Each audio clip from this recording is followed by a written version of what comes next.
j'ai grandi à Villeneuve-d'Olme, donc village juste au-dessus. Et mon enfance a surtout été proche de la forêt, hein, forêt Montségur, tous ces coins où j'adorais les champignons, choses comme ça. Et oui, oui ben, grosso modo, c'est tout mon univers jusqu'à l'âge de 19 ans, ça a été ça. Et puis, le hasard a voulu que mon père, qui était menuisier dans la région, travaille chez un commissaire de police. Et de là, il est revenu un jour avec un dossier à remplir. Tiens, tu devrais passer des concours, partir. Et je me suis dit, tiens, c'est peut-être l'occasion pour moi de fermer la porte à un univers que je connais très bien, l'Ariège, les forêts, pour aller voir autre chose, ce qui se déroulait dans d'autres villes. Et voilà, j'ai passé mon concours à Toulouse, et je l'ai réussi, donc voilà, arrivé à Marseille. Et c'était de ma forêt, oui, je suis passé à une forêt de béton, du végétal, paf, et un autre univers, Marseille, ah là là. Mais doucement, j'ai fait ma place à travers, j'ai fait des enquêtes, voilà, j'ai évolué comme ça. Et justement, au cours d'une enquête, un jour, tiens, je vais raconter ça. Au cours d'une enquête, on est appelé dans un centre Emmaüs qui avait brûlé. Donc à savoir si c'était accidentel ou criminel. Voilà. Et moi, je rentre dans une pièce, il y avait des livres de partout. Et donc je discute avec mon compagnon qui était là, qui prenait des livres d'un carton pour les poser. Voilà. Et alors il marquait 1 franc, 3 francs, 5 francs. Et donc moi je l'ai interrogé sur le feu pour glaner des renseignements, quoi.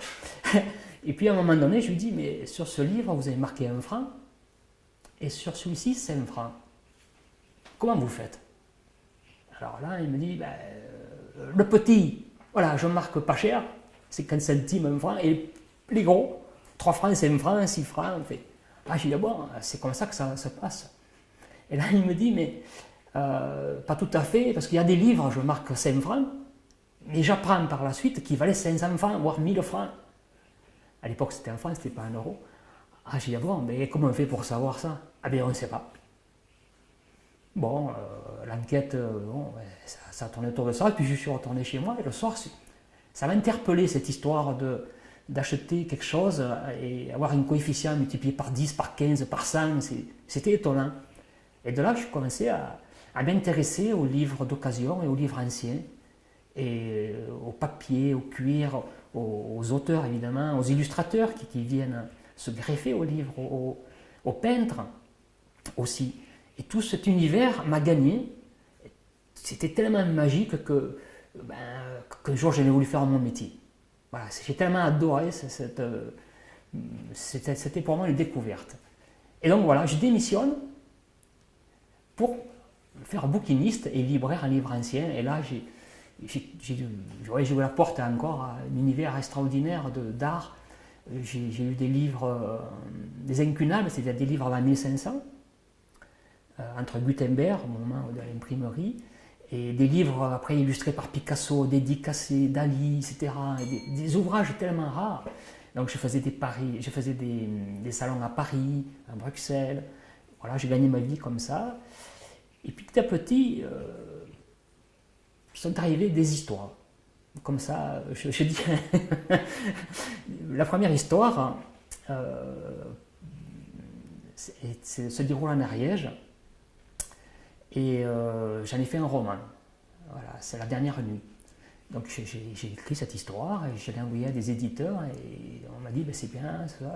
J'ai été édité, voilà.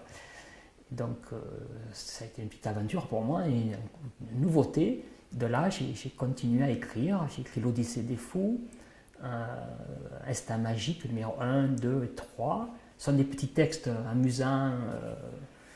Tiens, vous qui êtes dans les campagnes, je vous en dirai. Par exemple, Instinct Magique, laboureur, il écrivait des lignes avec sa charrue. Et ses vers chantaient la terre.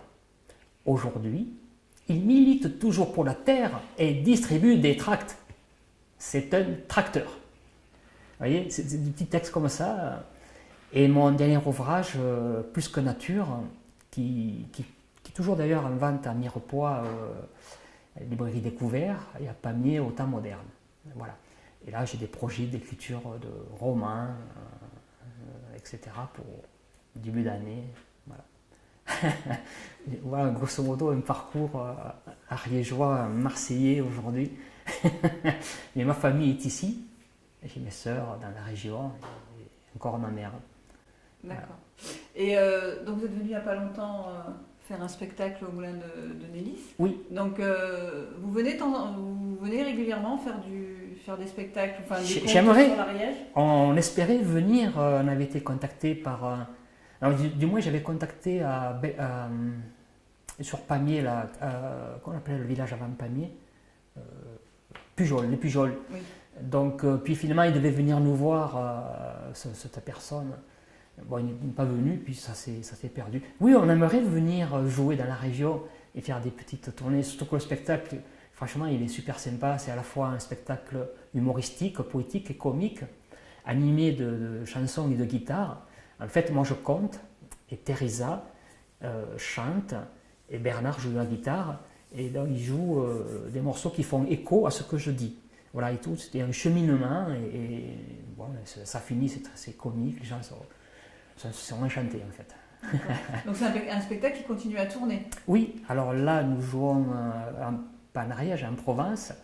Nous allons jouer à Miramas, et ensuite à Pertuis, voilà, là, en novembre. Voilà. Et après, la suite, c'est le hasard, en fait, c'est les gens qui viennent, tiens, on aimerait vous programmer là, vous voyez, ça, voilà. D'accord. Ouais. D'accord. Donc le prochain roman bientôt et... Le prochain roman, oui, c'est Le Plateau. Hein, c'est une histoire, en fond, c'est le réchauffement climatique. Puis c'est une histoire traversée de suspense tout le long, mais sous une écriture poétique. Le contraste des deux m'intéressait à faire quelque chose de très poétique tout en ayant beaucoup de suspense. Voilà, c'était un peu le challenge de mon prochain roman. C'est votre carrière de policier aussi qui... Non. Ces histoires me viennent comme ça d'un coup. C'est curieux, hein, d'un coup, dans ma tête, c'est écrit un scénario. Donc que je visualise et qui tourne un film dans ma tête, en fait. Après, il faut le poser sur le papier, il faut le faire vivre, voilà, c'est un cheminement d'écriture. Après, c'est une autre histoire. Donc, c'est un travail de mots, un travail d'écriture, et ce qui me plaît beaucoup. Mais l'histoire qui tourne, ça tourne en 5 minutes. Pour l'écrire, après, il faut plus d'un an. Oui, le travailler, que ce soit parfait, avec une belle écriture, puis que ce soit cohérent, et les personnages, etc. La psychologie des personnages. Enfin, tout ça, ça fait que c'est un vrai travail qui me passionne. Et dernière question, quand vous avez démissionné finalement et que vous êtes installé comme libraire de livres anciens, ouais. Vous êtes resté à Marseille, il n'y a pas eu... Oui. Parce que finalement vous êtes attaché à Marseille. C'est-à-dire que j'ai 3 filles, elles sont marseillaises. Aujourd'hui, pour être honnête, moi l'Ariège, c'est toujours l'Ariège. Pour moi, l'Ariège, d'ailleurs, chaque fois je parle de mon Ariège, mon blog boneljeanmarc.com, c'est l'Ariège. Je fais souvent, je fais référence à... Parce que pour moi, l'Ariège, c'est la nature. C'est bon vivre, c'est la bonne nourriture, c'est la sympathie des gens, la simplicité. Voilà. Le fait d'être parti... j'ai tenu une galerie d'art aussi à Marseille. J'ai évolué à travers l'art, à travers l'écriture. Aujourd'hui, ça me manquerait si j'étais ici. Donc je balance entre Marseille et l'art. C'est pas Paris, hein, mais tout ce que j'habite à côté du Mucem, à côté de belles choses comme ça, où il y a des cabarets, il y a des expositions, etc. Et je vais me ressourcer ici. Moldherm, ariégeois, la Vanée, Villeneuve-d'Olme, Montségur, tous ces coins que j'adore, que je retrouve toutes mes racines, toute mon enfance, et les potes, les copains, et voilà. Mais j'ai besoin des deux. C'est pour ça que j'ai pas voulu retourner en Ariège. Parce que d'une part, les livres que j'achetais, c'était des livres très rares, on ne trouve pas ici. Il fallait aller dans des grandes salles de vente aux enchères, dans des grandes familles qui vendaient des bibliothèques. En Ariège, c'est le monde rural, c'est pas le même, c'est pas le même niveau. Enfin, c'est pas, oui, c'est autre chose. Il n'y a pas mieux ni autre, mais c'est autre chose. Voilà. Et donc, j'ai besoin des deux. Et j'ai besoin à la fois de la culture qu'on trouve en Ariège, à travers toutes les pardon, à Marseille, en Ariège aussi d'ailleurs, hein, mais c'est pas la même force, c'est pas le même. Ouais. Voilà. Mais les deux me conviennent très bien.